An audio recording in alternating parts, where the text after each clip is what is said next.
Dans notre nouvelle vidéo du programme d'histoire de première. Il s'agit du thème 4, le chapitre 11, leçon numéro 3 des sociétés meurtries. Vous voyez en fond d'écran l'image d'une veuve de guerre et de sa fille fleurissant la tombe de leurs disparus.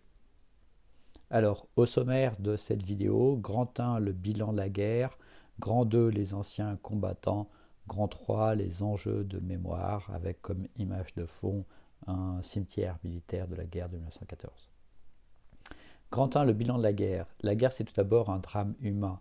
On compte 10 millions de morts et de disparus, 20 millions de blessés, dont 8 millions sont grièvement blessés. Il y a ensuite, à la fin de la guerre, à partir de 1918, la grippe dite espagnole qui fait entre 20 et 40 millions de morts dans le monde.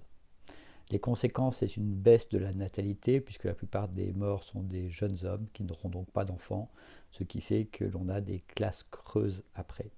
Il y a aussi 3 millions de veuves et 6 millions d'orphelins.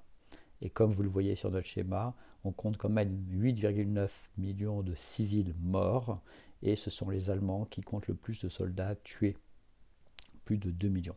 Devant les Russes, 1,8 million, puis les Français, 1,4 million morts.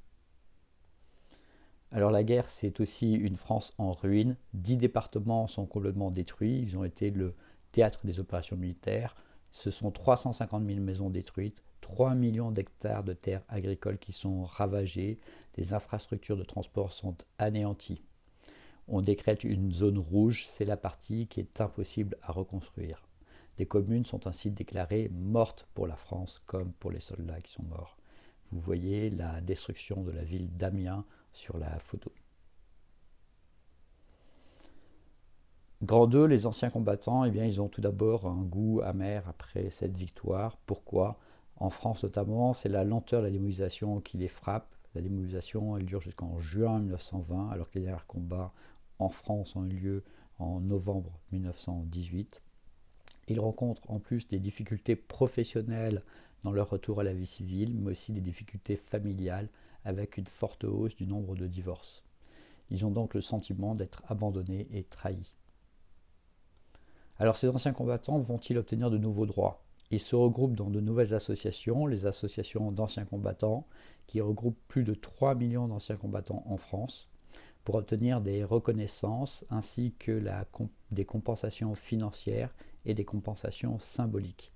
En 1919, ils obtiennent de nouveaux droits sociaux qui sont des pensions pour les invalides, des pensions pour les veuves et pour les orphelins et des postes réservés pour les blessés. Vous voyez une carte de combattant comme image de notre écran.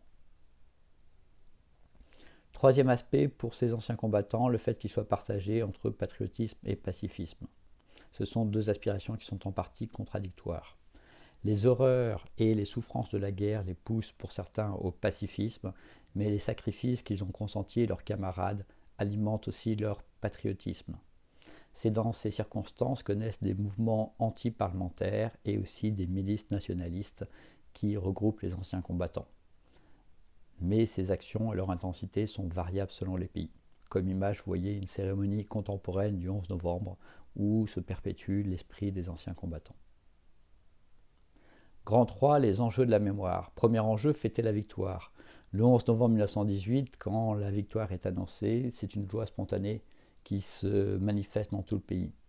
Le 14 juillet 1919, c'est bien un défilé de la victoire qui est organisé avec les soldats qui défilent sur les Champs-Élysées. Mais le 11 novembre 1919, plus que la victoire, c'est la fin des combats que l'on célèbre et c'est aux victimes que l'on rend hommage. Autre aspect, le soldat inconnu. Alors pourquoi le soldat inconnu ? Parce que ne serait-ce qu'en France, il y a 250 000 morts qui sont non identifiables. Pour pouvoir tous les représenter, on décide d'en choisir un. Une cérémonie a donc lieu à Verdun pour choisir un de ces corps de soldats. Et le 11 novembre 1920, ce soldat est inhumé sous l'Arc de Triomphe avec la flamme qui est rallumée chaque jour. Le même rituel a lieu dans d'autres pays, notamment le Royaume-Uni. Troisième enjeu de mémoire, les monuments aux morts. Ceux-ci sont créés dans toute l'Europe. En France, on en compte environ un par commune.